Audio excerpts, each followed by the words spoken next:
Il est 20h à Libreville au Gabon et c'est l'heure de la principale édition de soir. Bonsoir Israël et bienvenue. Voici les titres. Alors qu'il s'adresse ce soir au peuple gabonais, Ali Bongo Ondimba a annoncé l'allègement de certaines mesures de lutte contre la Covid-19 et a invité les Gabonais à se faire vacciner, mais pas seulement. Pour être complet avec cette actualité, nous allons recevoir sur ce plateau Armstrong Agaya de la rédaction de Gabon 24. Pour tenter d'apporter des réponses aux problèmes du chômage des jeunes diplômés dans son espace, les ministres du Conseil africain et malgache pour l'enseignement supérieur CAMES se retrouveront du 31 mai au 4 juin prochain à Abidjan, en Côte d'Ivoire.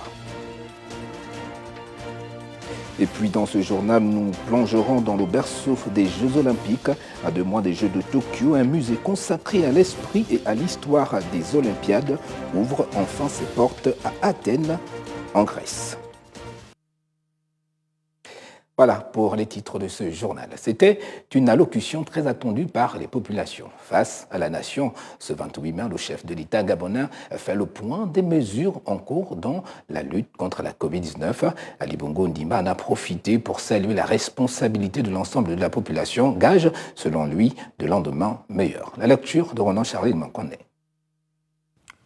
Il y a quelques semaines, j'évoquais une lueur au bout du tunnel.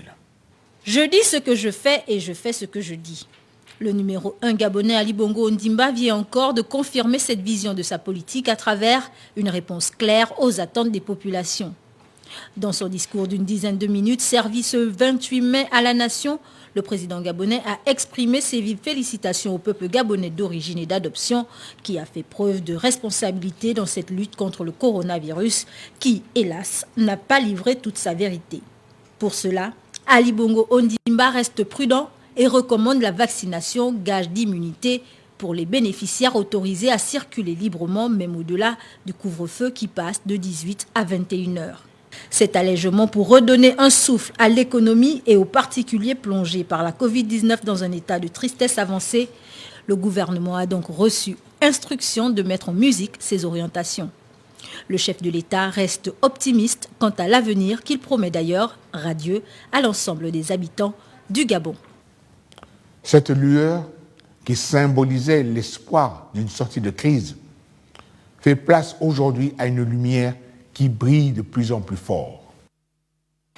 Alors que cette allocution, le président de la République, Ali Bongo Ondimba, a annoncé l'allègement de plusieurs mesures restrictives liées au contexte actuel. Ainsi, le couvre-feu passe de 21h à 5h. Merel Biogou. C'est un discours qui était très attendu des populations. Ali Bongo Ondimba, en s'adressant ce vendredi aux Gabonais, a reconnu les efforts collectifs consentis par tous et redonné de l'espoir dans cette lutte acharnée contre la Covid-19. Ainsi donc, certaines mesures restrictives ont été allégées, à l'instar du couvre-feu. Ai-je décidé d'alléger plusieurs mesures prises dans le cadre de l'état d'urgence sanitaire. En premier lieu, le début du couvre-feu est repoussé à 21h pour nous permettre de reprendre certaines activités économiques ou sociales mises en léthargie. Pour ce qui est des restaurants et des bars, ils pourront ouvrir jusqu'à 20h30. Leur accès sera conditionné par la présentation d'un test PCR d'une validité de 14 jours ou d'une carte de vaccination Covid-19. Par ailleurs, les personnes vaccinées seront exemptées de certaines restrictions en vigueur. Elles pourront notamment circuler librement pendant le couvre-feu, à l'intérieur du pays et dans certains lieux publics, ou encore participer sans contrainte aux réunions de culte et aux activités sportives. Tous les secteurs ne sont pas concernés par cet allègement. Les mesures restrictives restent en vigueur notamment pour les voyageurs en provenance de l'étranger et qui sont soumis obligatoirement à des tests PCR. Si cette allocution laisse entrevoir une lueur vers le bout du tunnel, il n'en demeure pas moins que les Gabonais et les Gabonaises doivent rester prudents. Allègement certes, mais dans le respect des mesures barrières, car le virus continue de circuler. Outre l'allègement de certaines mesures instaurées par le gouvernement gabonais pour lutter contre la Covid-19, le président de la République, Ali Bongo Ondimba, a mis un point d'honneur à la vaccination. On en parle avec Michel Sen. Une lueur au bout du tunnel, ce sont les mots d'Ali Bongo Ondimba lors de son adresse à la nation visant à alléger certaines mesures restrictives mises en place contre la propagation du nouveau coronavirus au Gabon. Une lueur d'espoir qui passe nécessairement par la stratégie vaccinale adoptée par le Gabon et par sa capacité à sécuriser son approvisionnement au vaccin chinois Sinopharm, grâce à qui 14 000 Gabonais ont pu déjà se faire vacciner selon le numéro 1 gabonais. Le Gabon, par des choix judicieux et efficaces, est parvenu à sécuriser son approvisionnement en vaccins. À ce jour, environ 14 000 personnes ont d'ores et déjà été vaccinées. Et ce n'est qu'un début. Dans toutes les prochaines semaines, ce nombre augmentera considérablement. Et pour envisager un retour à la vie normale, le président de la République lance un appel une fois de plus à se faire vacciner. Nous devons poursuivre les efforts collectifs, ne pas nous relâcher dans le respect des mesures barrières, adhérer massivement à la vaccination. C'est alors que nous pourrons toutes et tous reprendre rapidement, très rapidement, le cours normal de nos vies. Aussi est-il important d'évoquer l'apport et l'abnégation des services de santé qui, de jour comme de nuit, n'ont pas manqué à leurs devoirs, bien que la maladie court toujours. Et puis je l'annonçais déjà lors de l'ouverture de cette édition d'information, de recevant sur ce plateau Armstrong Agaya, rédacteur en chef à Gabon 24 Armstrong. Bonsoir et merci d'être sur ce plateau. Merci à toi Gaël. C'était une allocution attendue par les populations gabonaises. Quelle lecture faites-vous de ce discours à la nation du président de la République ? Dans un premier temps, ce qu'il faut dire, c'est que l'on voit bien un président de la République qui est soucieux justement des attentes des populations gabonaises. Un président de la République qui voudrait apporter une amélioration, même si l'on sait que la pandémie liée à la Covid-19 n'est pas encore achevée en ce qui concerne le Gabon.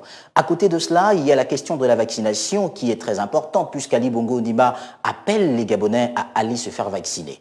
Cet appel est encadré justement par l'allègement de certaines mesures au niveau par exemple du couvre-feu qui va être ramené de 18h à 21h avec l'ouverture de petits commerces tels que les bars par exemple, puisque le président gabonais Ali Bongo Ondimba lui-même l'a dit, qui pourront exercer jusqu'à 20h, mais pour y avoir accès, il faudrait que ça se fasse sous la présentation d'un test PCR ou alors de son carnet de vaccination. C'est donc là une disposition qui permettra bien sûr au Gabon, mais aussi aux Gabonais de participer à la lutte contre la pandémie du coronavirus à travers bien sûr la possibilité de se faire vacciner. Elle a été dite d'abord au départ qu'elle était elle se ferait de façon volontaire, que chaque Gabonais pourrait décider de se faire vacciner. Aujourd'hui, le gouvernement gabonais, sinon le premier citoyen gabonais lui-même, appelle ces Gabonais à se faire vacciner et leur dit pour que nous allions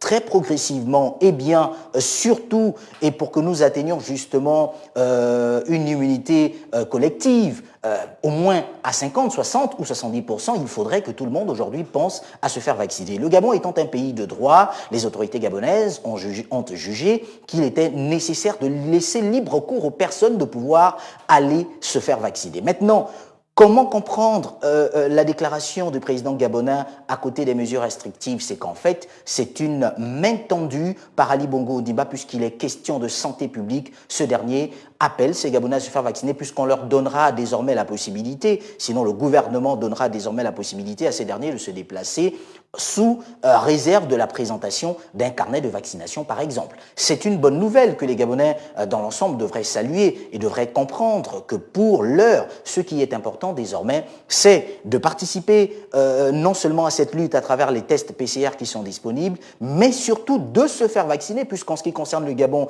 il y a eu des doses de vaccins qui sont arrivées, notamment du vaccin Sinopharm en terre gabonaise. Il y a eu une deuxième vague de ce vaccin. Le Gabon est en attente aujourd'hui du vaccin Sputnik 5 par exemple, et donc il y aura suffisamment de vaccins pour que les Gabonais dans leur ensemble participent justement à cette immunité collective pour que désormais la vie reprenne son cours normal. Ali Bongo Ondimba est clair dans ses propos, il s'exprime avec un langage assez limpide pour que toutes les couches sociales comprennent et adhèrent à cette vision. La lutte contre la Covid-19, on l'a vu à travers le monde. D'ailleurs, lorsque vous jetez un regard du côté de la France, des États-Unis ou l'Allemagne, le déconfinement s'est fait, mais il se fait de façon progressive, tout en sachant que pour arriver à cette disposition-là, il faudrait que tout le monde pense à se faire vacciner. Donc cet appel d'Ali Bongo Ondimba, bien sûr, va être encadré par la conférence de presse qui est prévue du gouvernement gabonais dans son ensemble, certainement d'ici 24 heures pour préciser les modalités de fonctionnement, puisque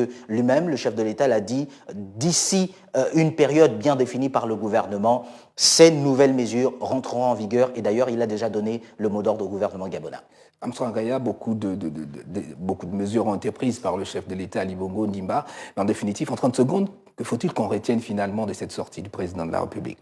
Ce qu'il faut que l'on retienne de cette sortie du président gabonais Ali Bongo Ondimba, c'est l'expression d'un chef d'État qui est soucieux du bien-être de ses populations. Il a dit depuis son premier mandat et même durant le second, qui court jusqu'à ce jour, je ne serai heureux que lorsque les Gabonais seront heureux. La pandémie du nouveau coronavirus, sinon du coronavirus, n'est pas une pandémie liée uniquement au Gabon. Elle est mondiale, c'est une crise sanitaire mondiale. Mais à côté de cela, les États doivent pouvoir trancher, doivent pouvoir définir dans les systèmes sanitaires qui sont mis en place par ces derniers, les façons dont il faut pouvoir sortir des situations telles qu'elles sont proposées pour chaque État. La crise sanitaire, elle est là. Il y a des mesures restrictives. Les mesures restrictives, on n'en sort pas si on n'a pas pris des mesures nécessaires. Et donc, Ali Bongo Ondimba, aujourd'hui, propose justement de nouvelles dispositions pour que les Gabonais, tant ceux qui ont souffert de cette situation liée à la crise sanitaire, parce que ne pouvons plus vaquer à leurs occupations de façon régalienne, se retrouvent désormais à pouvoir bénéficier de la moindre mesure et surtout de pouvoir participer au développement du pays à travers les petites économies qui sont le canal qui leur sont ouverts. Et donc, le couvre-feu ramené à 21h, comme l'a annoncé Ali Bongo Ondimba, le gouvernement va pouvoir préciser les modalités lors de sa conférence de presse. Merci, M. Ngaya, pour toutes ces informations. Je rappelle que vous êtes rédacteur en chef à Gabon 24. Et puis justement, pour être complet avec cette information, vous l'avez déjà dit, demain samedi, le gouvernement gabonais tiendra une conférence de presse justement pour définir les modalités de la mise en œuvre de toutes ces mesures prises par le président de la République. La société gabonaise d'entreposage de produits pétroliers vient de mettre en service une nouvelle sphère de gaz à usage domestique qui, durant les 10 prochaines années, augmentera la capacité de stockage. Objectif, satisfaire la demande de plus en plus croissante des populations en gaz butane et ce, en toute sécurité. Ronan Charles Mankone, Lewis Bidiongo.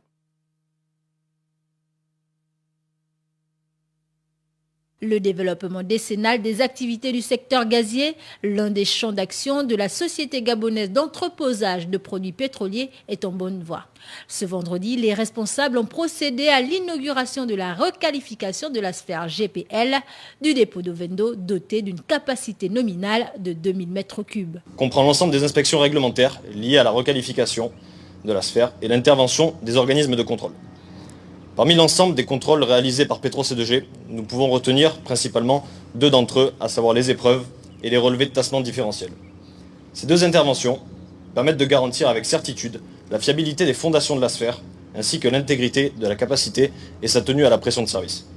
Une inauguration qui vient mettre un terme à la première partie d'un long processus puisque l'entité vise l'autonomie inscrite au projet de requalification de la sphère qui concerne 10 réservoirs dont 7 sphères d'ici au 31 mai 2022. Nous passons d'une autonomie de 4 jours à 10 jours avec la mise en place de la nouvelle sphère. Donc ce qui nous donne un peu plus de confortabilité. Avec jusque-là, et en 2022, on va encore gagner un peu plus d'autonomie. Je pense qu'on va gagner encore 3 ou 4 jours. À côté de cela, il y a un autre travail qui est en train de se faire, c'est la construction d'une autre sphère plus grande que celle-là, pour augmenter la capacité, l'autonomie. Donc, d'ici 2-3 ans, on sera confortable avec une autonomie de 20 à 21 jours pour l'ensemble des sphères mises en activité. La SGEPP demeure pour le gouvernement gabonais un instrument de prospérité partagée pour un rebond de la croissance du pays engagé dans la transition vers l'après-pétrole. Le défi, lui, reste entier. Le Gabon a procédé le 27 mai au lancement sur le marché financier de la Communauté économique et monétaire de l'Afrique centrale, CEMAC, de son emprunt obligataire EOG 6% net 2021-2026. C'est joliment dit, cependant la rédaction de Gabon 24 s'est penchée sur ce terme financier afin de savoir de quoi il retourne, qu'est-ce qu'il implique, quelles en sont les retombées. Voyons tout cela avec Michel Nzeni. L'emprunt obligataire est un instrument financier émis par une personne morale, notamment un État, une collectivité publique, une entreprise publique ou privée qui reçoit un prêt, donc une certaine somme d'argent de la part des souscripteurs des titres. C'est le cas du Gabon qui vient de lancer sur le marché de la Communauté économique et monétaire de l'Afrique centrale son emprunt obligataire de 175 milliards de francs CFA d'un taux de 6% net pour la période allant de 2021 à 2026. Cette action financière sera exécutée dans un contexte particulier lié à la Covid-19 qui a entraîné une forte contraction des ressources budgétaires. Dans ce contexte, les opérations budgétaires de trésorerie et de financement de l'État en 2021 s'équilibrent en ressources et en charges à 2681,5 milliards de francs CFA contre 3047 milliards de francs CFA dans la loi des finances rectificative 2020, soit une baisse de 365,7 milliards de francs CFA. Finalement, on pourrait se demander quel est l'objectif visé par cet emprunt obligataire. Cette mobilisation financière servira, selon les autorités du ministère gabonais de l'économie, au paiement de la dette moratoire, validée combinée au financement des projets prioritaires du plan d'accélération de la transformation, c'est-à-dire que cette somme de 175 milliards de francs CFA servira non seulement à alléger considérablement la dette intérieure, se chiffrant actuellement à 407 milliards de francs CFA, mais aussi à mettre un accent particulier sur les projets phares issus du PAT en matière d'infrastructures routières, d'assainissement énergétique, hydraulique et ferroviaire, ainsi que la digitalisation de l'administration. Autre actualité toujours au Gabon, débuté lundi à Libreville, c'est ce vendredi que les journées de sensibilisation de l'Organisation mondiale de la santé sur la prévention et contrôle des infections en milieu communautaire se sont refermées avec pour principale cible les personnes vivant avec un handicap. David Obola. Contrairement au démarrage de l'atelier dont la sensibilisation ne concernait que les responsables d'associations et chefs de quartier, pour la boucle, l'OMS a voulu étendre la sensibilisation aux responsables d'associations des PVH, personnes vivant avec un handicap qui en retour serviront de relais auprès de leurs membres. Cette session de formation nous a permis de mieux comprendre ce que la Covid-19 et comment éviter justement de transmettre la maladie aux autres et de respecter une fois de plus et mieux les gestes barrières édictés par le gouvernement. Il n'en demeure pas moins qu'en situation de handicap, il est difficile de respecter les mesures de prévention à la Covid-19. C'est difficile pour nous parce que la plupart des personnes déficientes visuelles sont des personnes précaires et c'est pour ça que nous interpellons le gouvernement de dire qu'ils doivent mettre à notre disposition des bavettes, des gels hydroalcooliques et des savons parce que simplement nous en avons besoin pour désinfecter nos domiciles, pour désinfecter l'outil que nous utilisons régulièrement. Moi je suis déficiente visuelle, donc il y a certaines mesures qui ont été édictées par le COPIL. Nous utilisons beaucoup le toucher et dans certaines mesures on parle de distanciation physique. Or vous savez que les déficients visuels, on a besoin d'une tierce personne, on dépend toujours d'une tierce personne. Parce que les personnes vivant avec un handicap courent un risque élevé de contracter la Covid-19, les autorités sanitaires gagneraient, au-delà des ateliers de formation, à accompagner de plus près ces personnes et leur entourage dans cet engagement communautaire. Pendant ce temps, le ministère en charge des Affaires sociales et la Caisse nationale d'assurance maladie et de garantie sociale ont signé ce vendredi à Libreville un contrat de performance entre les deux entités. L'accord doit permettre à l'État gabonais d'avoir un droit de regard sur l'utilisation des fonds alloués à la CNAMGS. Miguel Mabika, Josman Romadianga. Ce protocole d'accord entre le ministère en charge des Affaires sociales et la Caisse nationale d'assurance maladie et de garantie sociale s'inscrit dans l'engagement de l'État gabonais à continuer à subventionner la CNAMGS. Une nouvelle convention qui vient renforcer la protection sociale des bénéficiaires de la Caisse nationale d'assurance maladie et de garantie sociale. La CNAMGS, qui est un opérateur public, doit pouvoir justifier de l'utilisation de ces fonds et répondre devant l'État. D'où le contrat annuel de performance qui permet aux uns aux autres de pouvoir honorer leurs engagements et les respecter. La loi 576/PR/MBCP relatif au contrat d'objectifs et de performance entre l'État et les opérateurs. Mais ces contrats de performance conclus depuis 7 ans souffrent parfois d'un défaut de financement, l'État gabonais ayant du mal à honorer fidèlement ses engagements à cause du contexte économique aggravé par la pandémie de Covid-19.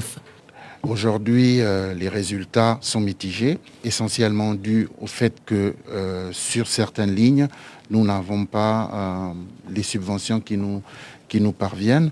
Nous essayons au maximum de pouvoir gérer avec les fonds qui sont à disposition, de permettre de payer les soins de santé des populations gabonaises. En 2020, la CNAMGS a dépensé 53 milliards de francs CFA sur l'ensemble de ses fonds, notamment pour les secteurs privés, publics et pour les Gabonais économiquement faibles. Le fonds des Gabonais économiquement faibles est le plus important, mais sa contribution reste à ce jour insuffisante. Je vous le disais en titre, les 37e et 38e sessions ordinaires jumelées du Conseil des ministres du Conseil africain et malgache pour l'enseignement supérieur prévues du 31 mai au 4 juin 2021 seront organisées à Abidjan, Côte d'Ivoire. Ces assises permettront de consolider le cadre régional de certification et de qualification professionnelle du CAMES. Retrouvons Miguel Mabika. Ce rassemblement sera l'occasion d'élaborer des réponses afin de réduire le taux trop élevé de chômage des jeunes diplômés, notamment dans l'espace CAMES, ainsi que les acquis à mi-parcours de son plan stratégique de développement triennal 2020-2022, qui se traduit par plusieurs axes stratégiques complémentaires.